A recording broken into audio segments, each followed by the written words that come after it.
Muy buenos días, estamos una vez más aquí para estar un momento con ustedes, estudiando la palabra de Dios, que se hace muy importante en nuestra vida cotidiana. Y ahora les voy a hablar acerca de cómo Él va a alcanzar a 8,000 y pico de millones de personas durante la gran tribulación, porque es la cosecha más grande que va a haber en la gran tribulación. Va a ser cosas que no ha hecho en 2000 años. Entonces vamos a hablar sobre eso, cómo el Evangelio se predica durante la gran tribulación a la raza humana, a los 8,000 y pico de millones de personas. El propósito de este estudio es saltar la pieza central de la gran tribulación, Jesucristo y su Evangelio eterno. Con suerte, este breve estudio disipará parte de la oscuridad que actualmente oscurece este tema tan importante y maravilloso. Lo que hace que este tema sea tan importante es que el Evangelio es buenas noticias de Dios y también buenas noticias acerca de Él. También debo señalar que el Evangelio también contiene malas noticias de Dios para aquellos que se niegan a someterse a su autoridad. En las próximas horas de extremidades humanas, Padre revelará completamente el Evangelio eterno. En otras palabras, ante la gran tribulación, el Evangelio de Jesucristo será despojado del barniz humano y de la propiedad denominacional.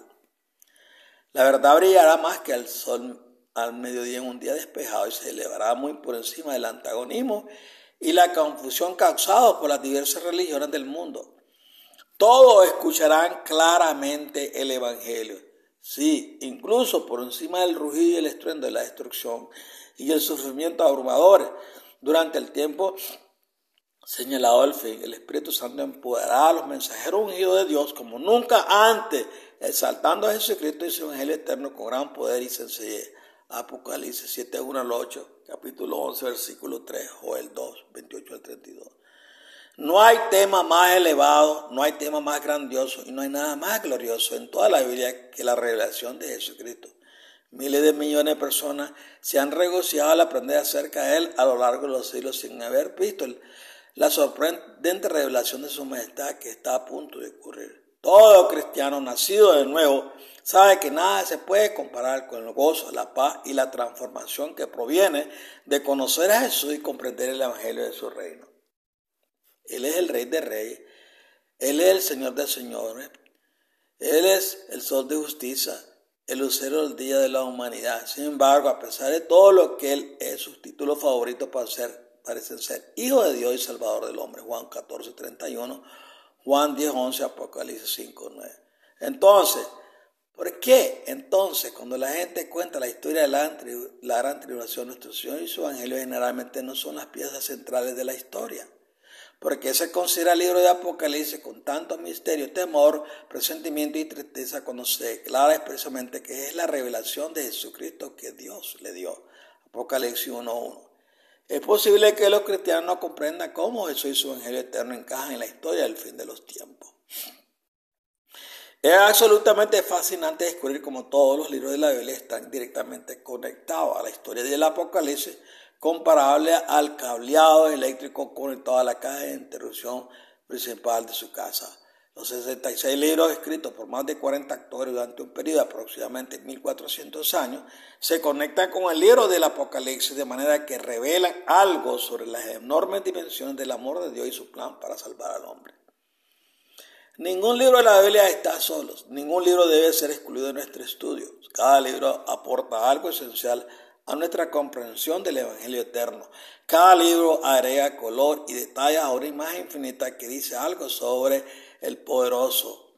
Sin embargo, si pudiera aceptar un libro por encima de todos los demás, sería el último libro de la Biblia. Digo esto porque creo que estamos viviendo en los últimos días de la historia de la tierra y el mensaje del libro de Apocalipsis se aplica únicamente a la última generación.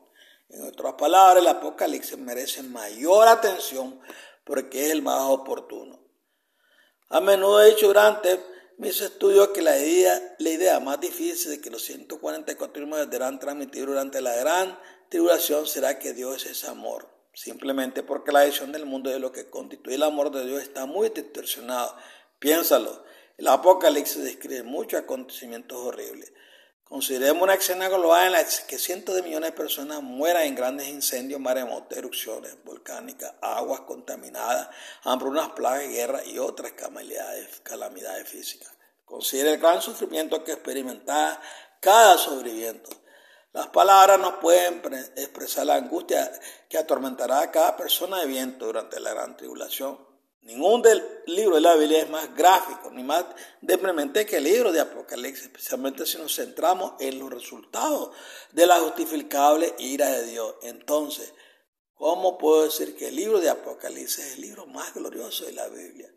Digo esto por lo que el Padre produce durante la gran tribulación y lo que saca de la gran tribulación. ¿Qué quiero decir cuando digo que producirá el Padre durante la tribulación?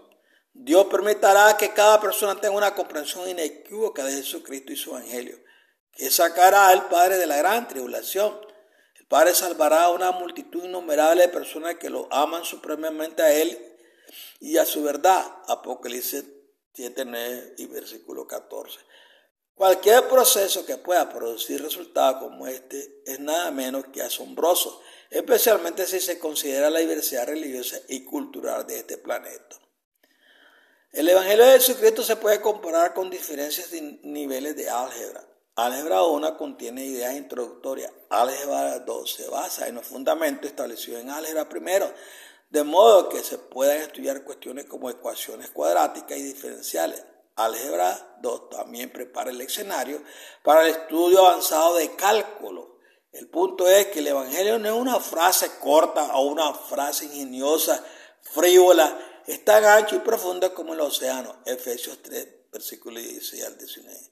Es cierto que puedes poner una pequeña muestra del océano en un frasco, pero el agua del frasco no es el océano. Desafortunadamente a muchos cristianos se les ha hecho creer que el Evangelio es un asunto pequeño, el cántaro de agua, en lugar de un asunto infinito que opera dentro de principios y leyes bien definidas. El apóstol Pablo se molestó con los hebreos porque no querían pasar al álgebra 2. Escribió: de hecho, aunque a estas alturas ya debéis ser maestros, necesitáis que alguien os enseñe las verdades elementales de la palabra de Dios. Una vez más necesitas leche, no comida sólida. Cualquiera que vive de leche, siendo todavía un bebé, no está familiarizado con las enseñanzas acerca de la justicia. Pero el alimento sólido es para los maduros, quienes con el uso constante se han entrenado para distinguir el bien del mal. Por tanto, dejemos las enseñanzas elementales acerca de Cristo y pasemos a la madurez, no poniendo de nuevo el fundamento del arrepentimiento de los actos que lleva a la muerte y de la fe en Dios, la instrucción sobre los bautismos, la imposición de manos, la resurrección de los muertos y juicio eterno. Hebreos 5:12 y capítulo 6, versículo 2. Si Pablo estuviera vivo hoy, me pregunto qué diría sobre la condición actual de los cristianos y su comprensión del Evangelio eterno. La forma en que se presentará el Evangelio durante la gran tribulación será como siempre ha sido, solo que en una escala mucho mayor. El Padre siempre ha usado a una persona específica o un grupo remanente para lograr sus propósitos. Durante la tribulación, el Padre elegirá y empoderará a 144 personas comunes, 144,000 personas y corrientes de todas las religiones y culturas para que hagan el trabajo.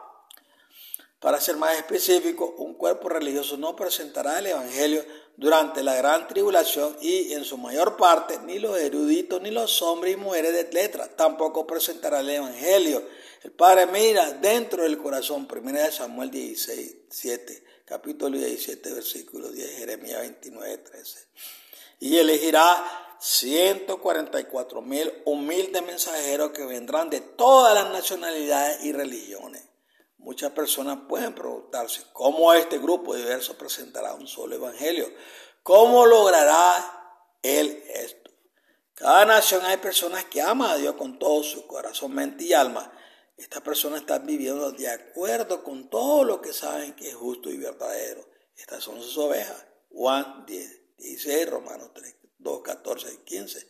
Una vez que el Padre presente el libro de la verdad a tales personas, Ezequiel 23, 34, Apocalipsis 18, se regocijarán al entender el Evangelio. Mateo 13, 23. Entonces el Eterno les dará el poder para explicar a sus respectivas naciones. Hebreos 8, 10 al 13, Joel 2, 28 al 32, Mateo 24, 14. El mundo escuchará por qué el Eterno detendrá los asuntos diarios de la raza humana con su juicio. Isaías 26, 9 y de Apocalipsis 8 y 9. Como resultado de la intervención del Padre, una multitud innumerable recibirá la salvación. Piénsalo. El Eterno va a salvar al máximo y redimir a personas de todas las religiones y naciones. Antes de entrar en los elementos del Evangelio Eterno, me gustaría presentar dos puntos importantes para su consideración. Uno, la mayoría de los cristianos creen que su iglesia tiene la interpretación correcta del Evangelio. Esta es una de las razones por las que la comunidad cristiana está tan dividida. Cada iglesia está convencida de la certeza de su posición. Muchas iglesias utilizan profetas o autoridades fuera de la Biblia para confirmar sus afirmaciones. Independientemente de la denominación, los líderes, pastores y miembros de la iglesia, todos creen que su versión del Evangelio será predicada a todo el mundo y evangélicos están haciendo todo lo que está a su alcance para lograr lo imposible. Digo lo imposible por dos razones. Número uno, la mayoría de las personas aquí en la tierra no han escuchado ninguna porción del Evangelio después de 2000 años de promoción. Según la cifra publicada por la Sociedad Bíblica Estadounidense, actualmente se estima que más de 3.500 millones de personas nunca han oído hablar de Jesucristo. En segundo lugar, la población de la tierra está creciendo más rápida de lo que pueden llegar las personas que comparten el Evangelio. Si a través del milagro de la radio y la televisión se está predicando el Evangelio en lugar remoto, pero el problema no es llegar a lugares remotos, el problema es la religión. La radio y la televisión pueden transmitir el Evangelio a todas las naciones, pero la cultura y la religión impiden que la mayoría de las personas le den una consideración justa al Evangelio. La historia confirma que es casi imposible para un hombre demostrar la superioridad de su religión sobre la de otro. No se puede contar el número de guerras santas libradas en nombre de Dios. Las cifras muestran que menos del 5% de la población mundial cambia de religión. ¿Pueden los musulmanes convencer a los judíos de la superioridad del Islam? ¿Pueden los católicos convencer a los hindúes de que el catolicismo es correcto? ¿Podrán los mormones convencer a los testigos de Jehová de que el mormonismo es lo correcto? No. La probabilidad de cambio en cada ejemplo es mínima o nula. Es desgarrador, por cierto, pero es cierto cuando se trata de religión. La mayoría de las personas no pueden considerar objetivamente otro punto de vista si ya han abrazado una religión en particular. La religión generalmente comienza en la cuna y cualquiera que sea la religión en la que nace una persona, esa es la religión de la que muere. La pregunta es, ¿permitirá el Eterno que la gente perezca porque dos hombres no pueden ponerse de acuerdo entre sí? No. El Eterno tiene la intención de presentar el Evangelio a cada persona y en un entorno donde cada persona pueda considerar plenamente su oferta de salvación. Para hacer esto, el Eterno debe derribar, y lo hará, las barreras religiosas enviando una serie de juicios devastadores. B. Durante la gran tribulación, el Eterno derribará la enorme lealtad, confianza que cada persona deposita en su religión y en su líder religioso. Este derribo de desilusión será doloroso y triste, y muchos maldecirán al Padre con la más profunda amargura. Pero esta terrible experiencia permitirá a judíos, protestantes, católicos, mormones, testigos de Jehová, hindúes, musulmanes y a todos los demás en la tierra considerar el Evangelio eterno por lo que realmente es. Apocalipsis 10, 10 y 11. Dios abrirá la mente de todos mediante un curso de acontecimientos poderosos y abrumadores que nadie puede negar. El poderoso pondrá a todas las personas en igualdad de condiciones. Las afirmaciones pomposas y arrogantes de los líderes y sistemas religiosos serán iluminadas por la luz de su verdad. Zacarías 13, 7 al 9. Lamentablemente, el orgullo de sus corazones será revelado. En marcado contraste, los 144,000 presentarán el Evangelio eterno en términos simples pero poderosos.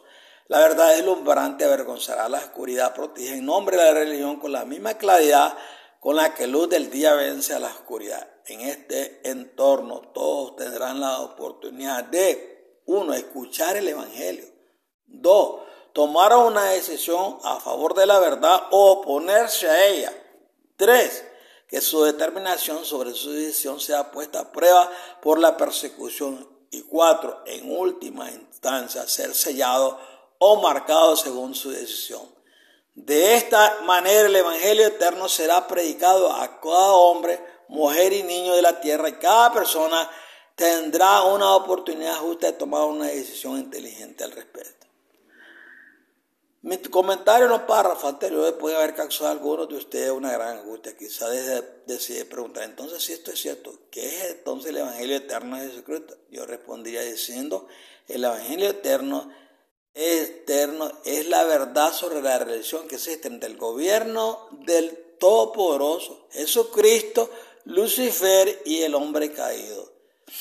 Las siguientes 6 afirmaciones que explican esta relación son: 1. Antes de que se diera algo en el universo existían a los que llamamos Dios Padre y su Hijo. Primera de Timoteo 1:17, Colosenses 1:17, Hebreos 9:14. Las leyes de la deidad son justas, supremas, eternas y no negociables. Santiago 1:17, Salmo 119:89. Todos los violadores de las leyes del Eterno recibirán la ira de la ley que requiere la muerte mediante ejecución. Génesis 2:17, Éxodo 12:12 y 13, Romanos 6:23, Apocalipsis 15:1. Nota: la ira del Eterno se define en esta presentación como la administración justa e imparcial de una pena según lo exige la ley. Cuando Adán iba a pecar, debían ser ejecutados el mismo día en que cometieron sus pecados, porque cualquier violación de la ley de Dios es muerte por ejecución. Génesis 2:17, capítulo 17, capítulo 13, versículo 10. ¿Por qué la consecuencia es tan drástica? Aquí está el problema. Cuando ocurre el pecado, la naturaleza del violador cambia instantáneamente. El pecador se vuelve anti Dios. Adán y Eva cambiaron radicalmente de tener una propensión a la justicia a tener una propensión a la rebelión contra el Padre. Esto sucedió el mismo día en que pecaron.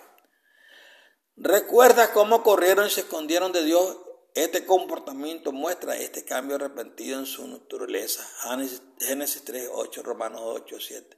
Desde el principio, el poderoso decretó que la pena por el pecado era la muerte mediante ejecución. Para una sociedad liberal esto puede parecer duro. Sin embargo, el Padre conocía el resultado final del pecado y sabía que los seres pecadores eventualmente intentarían destruirlo a él y a todo lo que él había hecho si tuvieran suficiente poder, tiempo y por supuesto, si fuera posible. Apocalipsis 12:7 al 9, Apocalipsis 19, versículos 19 y 20. Los violadores de la ley del Eterno no pueden escapar de los cambios morales que trae el pecado. Es natural que todos los pecadores sean anti Dios. La única manera de mantener un universo libre del pecado y de la infección mortal del pecado es eliminar totalmente el pecado y a todos los que desean continuar en la anarquía, según Tesalonicenses 2:12 y versículo 2. En consecuencia, el Padre ejecuta a los malvados, incluidos el diablo y sus ángeles, al final de los 1000 años con fuego. Observe que son arrojados al lago de fuego. Apocalipsis 20:15.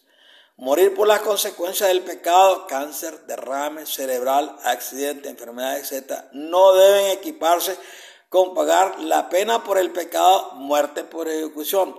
Si esto no fuera el caso, todo lo que el Padre habría tenido que hacer era esperar a que Jesús envejeciera en la tierra y muriera de muerte natural. Por favor, comprenda este punto.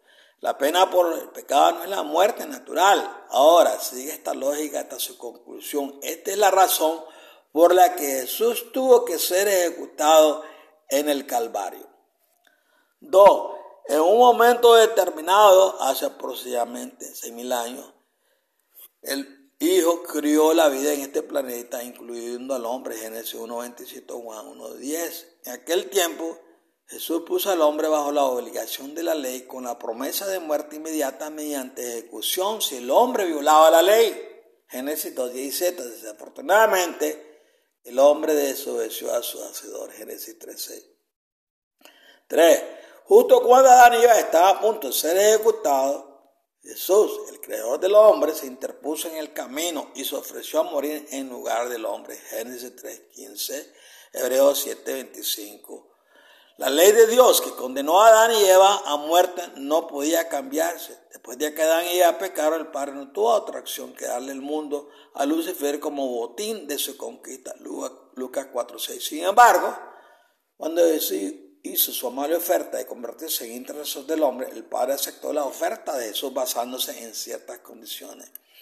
Desde ese momento Jesús se convirtió en el intercesor del hombre y continuará haciéndolo hasta que el problema del pecado se resuelva por completo. El gran amor de Jesús por Adán y Eva y su descendencia impulsó su decisión de vivir en la tierra y sufrir la muerte segunda, la pena por el pecado. Durante la vida terrenal de Jesús sería tentado a pecar tal como Adán había sido probado. Hebreos 4:15. Llegó a ser un vencedor y vivió una vida sin pecado. Por lo tanto, fue ejecutado como lo merecían Adán y Eva. La culpa de sus pecados sería transferida a él mismo. Primera de Juan 2, versículo 3. Segunda de Corintios 5:21. Apocalipsis 1:5. La Biblia indica que la culpa de cualquier persona puede transferirse a Jesús si se somete a la autoridad de Jesús y vive por fe en un mundo hostil. Estas son las buenas noticias del Evangelio eterno. Cualquiera que ponga su fe en Cristo como su Cordero expiador recibirá vida eterna en el tiempo señalado y escapará de la ejecución que espera a los maldados al final de los 1000 años. Lucas 8:1, Hechos 5:42, Efesios 2:8, Apocalipsis 20:13-15.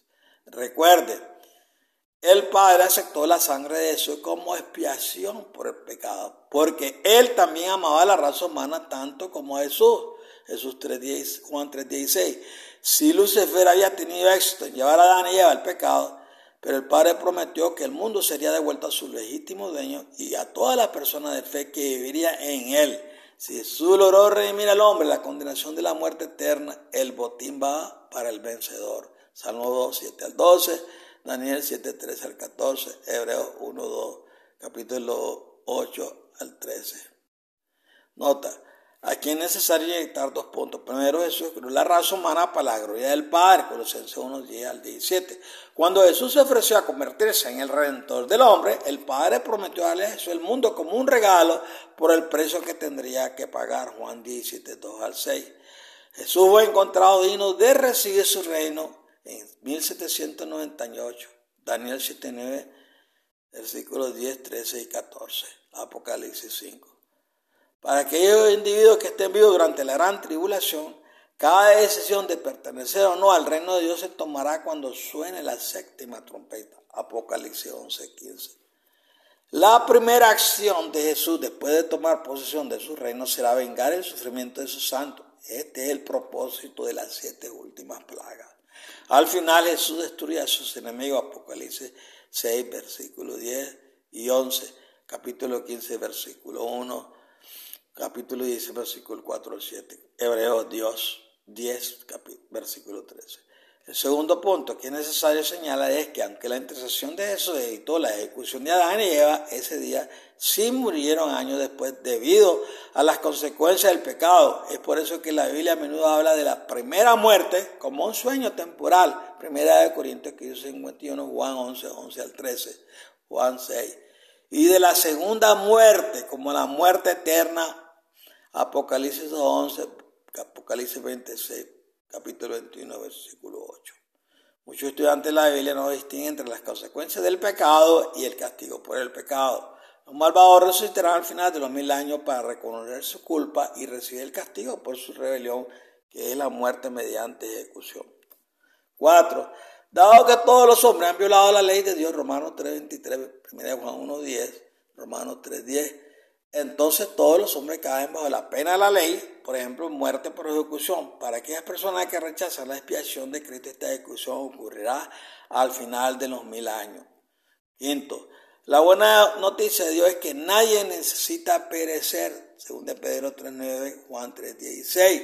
La justicia requerida para la salvación ha sido proporcionada para todas las personas mediante la vida de Jesucristo, Romanos 5:10. Romanos 3:21. La pena por el pecado ha sido pagada con la muerte de Jesucristo, Gálatas 3:13. y 14. Desafortunadamente, la naturaleza humana se siente naturalmente inclinada a rebelarse contra el Padre, sus leyes y su reino, y a menudo a los pecadores les resulta difícil aceptar las buenas nuevas. Romanos 8, 7, 8. En consecuencia, la única manera en que una persona puede someterse de todo corazón a la ley de Dios es nacer de nuevo. Juan 3, 3. La experiencia de nacer de nuevo no puede ser generada por la voluntad humana. No podemos hacernos nacer de nuevo. Esto es algo que solo el Padre crea en nuestros corazones, y la transformación es nada menos que un milagro. Juan 3, 6. La Biblia también afirma que la vida nacida de nuevo requiere una renovación constante. 2 Corintios 13, 5. Romanos 12, 2. Sin embargo, la otra cara de la moneda es esta. Si alguien a sabienda insiste en permanecer en un estado rebelde contra el Padre, será considerado un rebelde que resucitará al final de los 1000 años. Según la ley de Dios, aquellos que se rebelan deben pagar el castigo por su rebelión y serán destruidos eternamente en el lago de fuego. 6. ¿Cómo pone una persona su fe en Cristo? Tener fe en Cristo significa que con un corazón lleno de amor y gratitud por lo que Él ha hecho, una persona se somete voluntariamente a su autoridad. 1 Juan 5, 2 a 4. ¿La obediencia merece la salvación? No. Romanos 1, 17, 3, 21 y 22. Hebreos 4, 2 al 6. ¿Es necesario la obediencia para la salvación? Sí. 1 Juan 2, 1 al 5.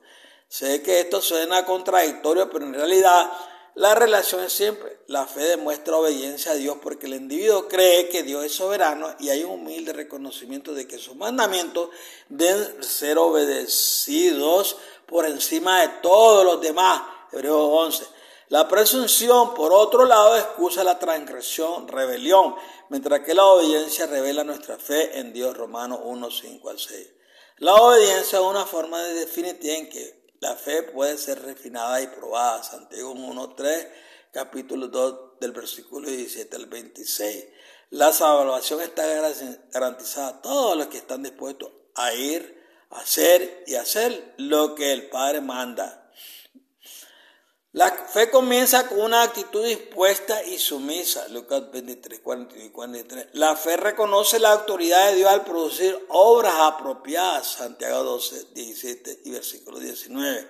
La prueba definitiva de la fe ocurre cuando la lealtad al Padre entra en conflicto directo con circunstancias extremas. Muchos cristianos hoy enfrentan un problema grave sin reconocerlo. La mayoría de los cristianos leen y citan textos bíblicos como si estuvieran como el tiempo moderno, en lugar de ponerse las sandalias de los apóstoles. En otras palabras, demasiados cristianos manipulan las conversaciones de la Biblia basándose en sus propias ideas preconcebidas y les hacen decir con ligereza cosas que nunca fueron intencionadas. Aquí hay dos ejemplos. Porque tanto amó Dios al mundo que dio a su Hijo unigénito, para que todo aquel que cree en Él no perezca, sino que tenga vida eterna. Este versículo a menudo es maltratado por personas que leen la Biblia mientras usan sus zapatos Nike o tiempo moderno. Jesús pronunció esta palabra a Nicodemo. Para entender el significado de este versículo hay que calzarse las sandalias de Nicodemo y considerar el estado de ánimo que tenía en ese momento. Las palabras de Jesús a Nicodemo podrían parafrasearse así. Nicodemo, el Padre ama a todos en el mundo, no solo a esta pequeña nación de judíos. Para restaurar a toda la humanidad del Edén, el Padre ha proporcionado la expiación necesaria por el pecado. Usted y sus conciudadanos son demasiado provincianos en su visión del amor de Dios. Todo aquel que se someta a mi enseñanza tendrá vida eterna. Solo he hablado de las palabras que el Padre me dio. Si me aceptáis como hijo de Dios, deberéis reconocer que vuestra religión y vuestros actos religiosos no pueden salvarte.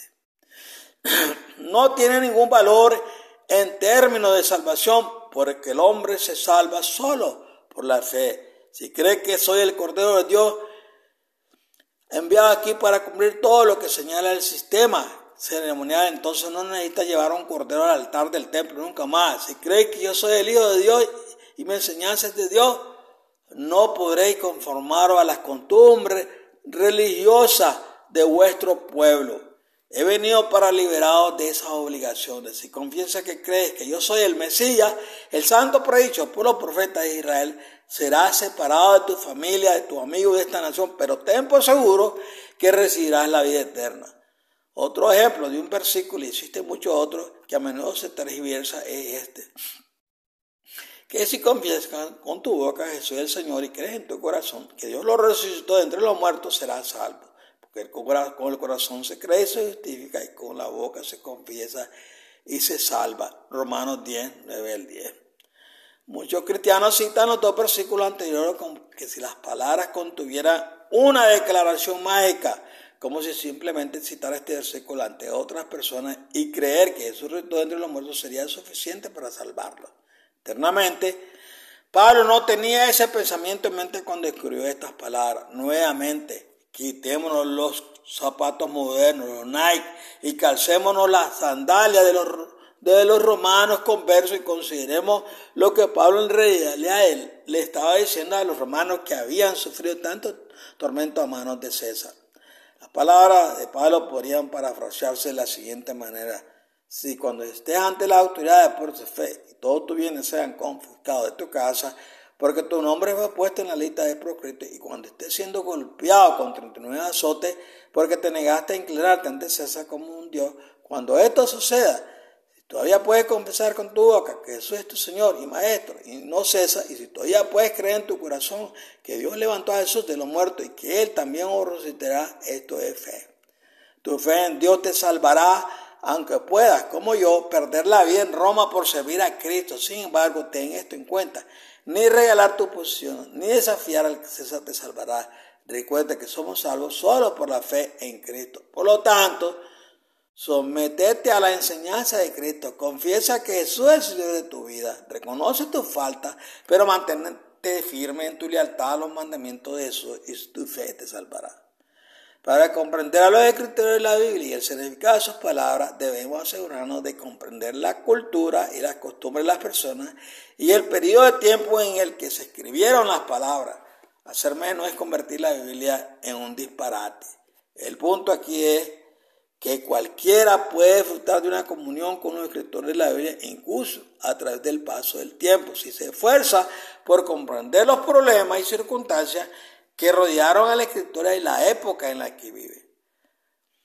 Para describir el poder del Evangelio durante la Gran Tribulación, sería mejor recorrer brevemente el escenario. He presentado en estudios anteriores por qué rechazo la idea de un rapto pre-tribulación, porque este tema no se abordará nuevamente en este estudio. Sin embargo, es necesario discutir otros asuntos relacionados con el Evangelio durante la Gran Tribulación. Mi entendimiento es que la Gran Tribulación será un periodo de tiempo de 1335 días, Daniel 12, 11 al 12, que se dividirá en dos fases: la ira de Dios mezclada con la misericordia, 7 primeras plagas, trompetas, Apocalipsis 8, 9. La ira de Dios sin misericordia, dirigida a los malvados, las 7 últimas plagas o copas, Apocalipsis 15 y 16. Esto representa un total de 14 sentencias próximas. Las 7 primeras plagas, las 7 trompetas, son juicios de Dios que destruirán gran parte de la tierra y sus delicadas infraestructuras. Las comunicaciones, los viajes, el comercio, la fabricación y la distribución son tipos de infraestructura. Según la Biblia, alrededor del 50% de la población mundial perecerá antes de que suene la 7ª trompeta. Esto incluye a muchos santos. El resto de la población de la tierra será destruida en la segunda venida, excluyendo a aquellos santos que vivan durante los 75 días de las 7 últimas plagas. Inmediatamente después del gran terremoto y otro fenómeno mencionado en Apocalipsis 8, 3 al 5, pero justo antes del sonido de la primera trompeta, los 144,000 serán empoderados por el Espíritu Santo para hablar por el Eterno. Al igual que Elías, Moisés y Juan el Bautista recibió poder. El primer mensaje del Evangelio que se proclamará está registrado en Apocalipsis 14, 7. Juan describe el mensaje del Evangelio transportado en las alas de un ángel. Note lo que vio. Entonces vio otro ángel volando en el aire y tenía el Evangelio eterno para proclamarlo a los que viven en la tierra, toda nación, tribu y lengua y pueblo. Apocalipsis 14, 7 revela 3 cosas importantes. Primero, un ángel volando en el aire sugiere una rápida transmisión de este mensaje al mundo entero, Daniel 8:5, para un lenguaje paralelo sobre la rapidez del imperio griego. 2. Este ángel tiene posesión del evangelio eterno. El énfasis en lo eterno se da porque el evangelio predicado durante la gran tribulación no será nuevo ni mejorado. Por el contrario, algo eterno también significa inmutable y antiguo. De hecho, el camino a la salvación nunca ha cambiado. La salvación viene por la fe, siempre lo ha sido y siempre lo será. Efesios 2:8-9, Juan 22:16, 2 de Crónicas 20:20, Apocalipsis 14:12. Desde la muerte de Abel en Génesis 4 hasta la séptima trompeta en Apocalipsis, el evangelio que conduce a la salvación incluye la obediencia gozosa al Rey de Reyes. La obediencia gozosa solo puede ocurrir en un corazón nacido de nuevo. Es cierto que las pruebas de obediencia no suelen ser gozosas, Daniel 3:6, Hebreos 11, pero una gran paz llena de corazones de aquellos individuos que se mantienen firmes en su fe.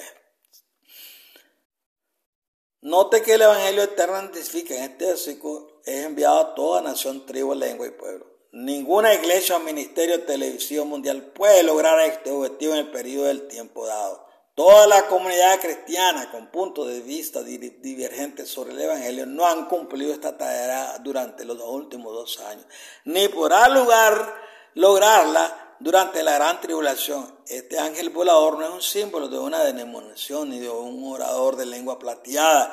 En realidad este ángel, la palabra griega para ángel significa mensajero, representa la proclamación y la obra de los 144,000 profetas del Señor. Ellos serán los portavoces del Eterno durante esta obra. El primer mensaje del evangelio: el ángel volador dijo en alta voz: temed a Dios y dale gloria, porque la hora de su juicio ha llegado. Adorad al que hizo los cielos, la tierra, el mar y los manantiales de agua. Apocalipsis 14:7. El contenido del primer ángel del evangelio durante la gran tribulación no será difícil de entender, especialmente si estás viviendo esa época. Entonces, imagine el escenario en el que se proclamará este mensaje del evangelio. Acaban de sonar las primeras 4 trompetas. 1/3 de la tierra ha sido quemado por lluvias meteóricas de granizo ardiente. Las grandes ciudades costeras y sus megapoblaciones han desaparecido por completo debido al impacto de un asteroide en el océano. Cientos de millones han muerto a causa de aguas contaminadas a causa del impacto de un asteroide en un continente. Las ondas terrestres resultantes del impacto de este asteroide hacen que los sistemas sépticos y otros desechos tóxicos enterrados se filtren en gigantescos acuíferos subterráneos de los que millones de personas obtienen agua potable. Cientos de volcanes alrededor del anillo de fuego han lanzado miles de millones de toneladas de material inyectado y desechos a la atmósfera. Hay una gran oscuridad, sin luz solar, hay hambruna, sufrimiento y miseria más allá de las palabras. Los supervivientes están en shock y temblando de miedo y de terror. Casi 1.500 millones de personas han muerto a causa de esta sentencia. Muchos supervivientes morirán pronto. La peste está en todas partes. En este contexto se entrega el primer mensaje del evangelio. Este mensaje dice 3 cosas. 1, teme a Dios y dale gloria. Esta parte del mensaje se explica por sí mismo. La implicación es clara. El Eterno no ha sido temido ni ha recibido la gloria, el honor y el respeto que se le debe a lo largo de los siglos. 2, ha llegado la hora de su juicio. Los últimos momentos de la misericordia del Eterno han llegado y el reino de Cristo está a punto de establecerse. Todos los habitantes de la tierra durante la gran tribulación tendrán la oportunidad de ser parte de su reino venidero. Dios ha venido a apurar a la raza humana que permanece leal a Él por encima de todo. Apocalipsis 3:10. La frase, la hora del juicio del Eterno, puede aplicarse de 2 maneras. Primero, este es el momento en que el hombre considerará la autoridad de un Dios soberano. Por otro lado, este también será un tiempo en el que Dios pondrá a prueba el comportamiento, la lealtad y la fe de cada persona. Recuerde, el evangelio eterno explica la relación que existe entre el gobierno de Dios, Jesucristo, Lucifer y el hombre caído. 3. Adorar a aquel que hizo los cielos, la tierra, el mar y los manantiales de agua. Esta frase identifica los elementos destruidos por las primeras 4 trompetas. Los cielos están oscuros, la tierra y su cultivo han sido quemados sin posibilidad de recuperación, el mar ha sufrido el impacto de un asteroide y los manantiales de agua están contaminados. Este mensaje ordena a todos a adorar al Creador, quien es el Creador de los cielos, de la tierra, del mar y de los manantiales de agua. La Biblia dice que Jesucristo, Colosenses 1:16, Hebreos 1:2, Juan 1:1 al 14. ¿Cómo quiere Jesús ser adorado? Por palabras, aquí están las instrucciones. Este es el cuarto mandamiento de los 10 mandamientos. Acordaos del día de reposo santificándolo. 6 días trabajarás y harás toda tu obra, pero el séptimo día es sábado para el Señor tu Dios. En ella no harás ningún trabajo, ni tú, ni tu hijo, ni tu hija, ni tus siervos, tus siervas, ni tus animales, ni el extranjero dentro de tus puertas. Porque en 6 días hizo el Señor los cielos, la tierra, el mar y todo lo que en ellos hay, pero descansó en el séptimo día. Por eso el Señor bendijo el día de reposo y lo santificó. Éxodo 28 al 11.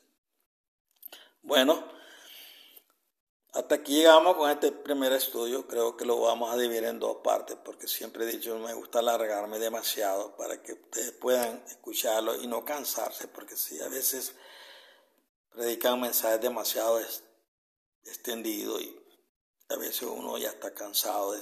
Después de 30 minutos como que dice, bueno, se repite lo mismo. De todas maneras, espero que este pequeño estudio de la primera parte puedan entenderlo bien. Y bueno, después de todo esto, pues seguiremos con la segunda parte para aclarar algunos otros puntos que se necesitan ser aclarados. Por lo tanto, ahora me despido de ustedes y deseo que las bendiciones del Señor estén con ustedes en su hogar y que de parte entera usted siempre siga estudiando la palabra de Dios y profundice en los estudios. Dedíquese tiempo.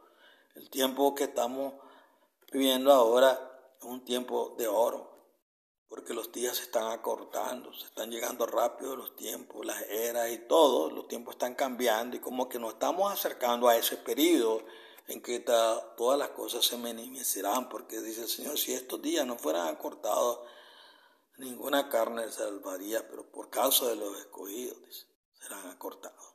Bueno, que el Señor los bendiga y los guarde ahí en su hogar, a sus hijos, a su esposa, y que siempre haya trabajo. Bye. Les amo.